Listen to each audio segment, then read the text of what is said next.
Halo semua, kembali lagi ke acara POV. Saya Valeri yang akan membawa podcast kali ini. Gimana nih kabar penonton yang di rumah? Jadi, hari ini kita akan mengangkat salah satu kasus yang hangat diperbincangkan pada tahun 2020. Apalagi kalau bukan kasus korupsi benih lobster oleh Edi Prabowo. Siapa sih yang tidak kenal beliau? Beliau merupakan mantan Menteri Kelautan dan Perikanan. Seperti biasa, saya tidak akan sendiri, tapi hari ini kita kedatangan tamu yang akan menjadi narasumber, yaitu Dita Christine. Halo Dita, gimana kabarnya nih selama masa pandemi? Puji Tuhan, kabar saya begitu baik. Pasti penonton sudah tidak sabar untuk mendengarkan podcast kita kali ini. Jadi, beberapa tahun yang lalu, mantan Menteri Kelautan dan Perikanan Republik Indonesia terseret kasus korupsi yaitu ekspor benih lobster. Bisa dijelaskan tujuan beliau disuap? Jadi, tujuan beliau di swab itu ada dua. Yang pertama, perizinan untuk membudidayakan lobster, dan juga yang kedua yaitu adalah ekspor benih lobster.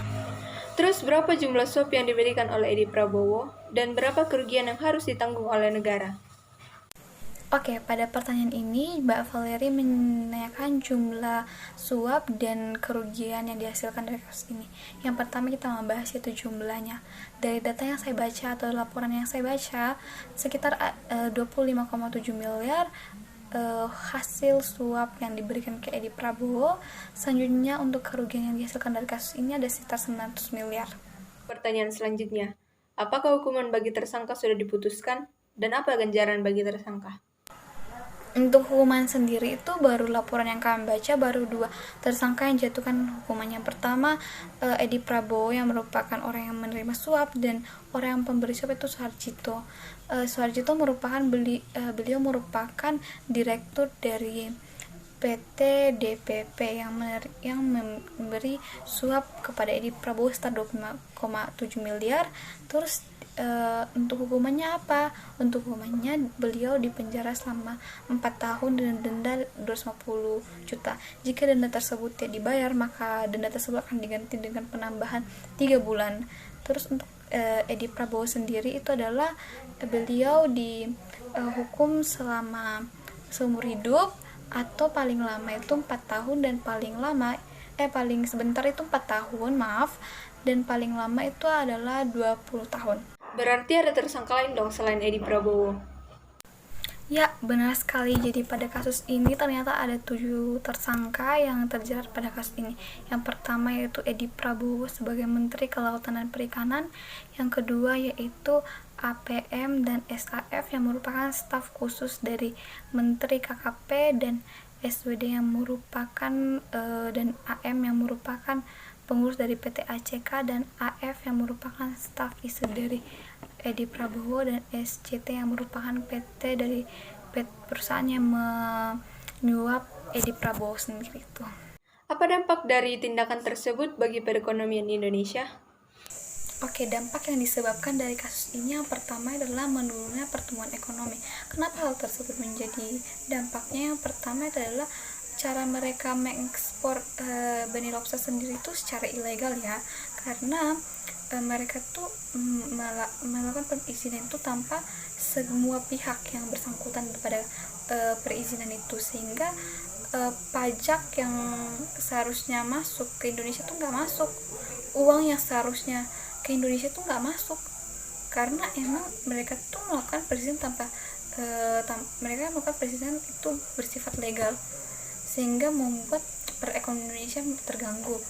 Utang menumpuk karena kasus tersebut, investasi menurun, terus kemiskinan Indonesia tuh semakin menurun, bukan menurun tapi meninggi karena kasus korupsi yang sering banget terjadi.